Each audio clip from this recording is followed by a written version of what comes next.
Iba't ibang klase ng babae kung mag-aasawa ka.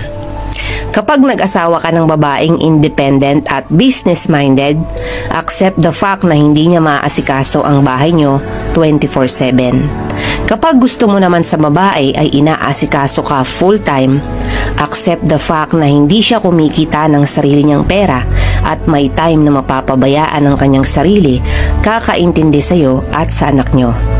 Kapag gusto mo ng babaeng makinis, maputi, at chicks na chicks, accept the fact na kapag inasawa mo yan, kailangan mong sagutin ang lahat ng expenses niya sa beauty products to maintain her beauty. Kapag gusto mo ng babae na hindi ka bubungangaan, make sure na itatrato mo siya ng tama at tutulungan sa mga gawain. Kapag gusto mo sa babae na supportive siya sa'yo at hindi pinaghihigpitan, make sure na alam mo ang limit para magkaroon siya ng mas malaking tiwala sa'yo. Remember, a woman is a reflection of how you treat her. Kaya hanggat maaari, babaan ang expectations sa isang babae. Dahil walang taong perpekto,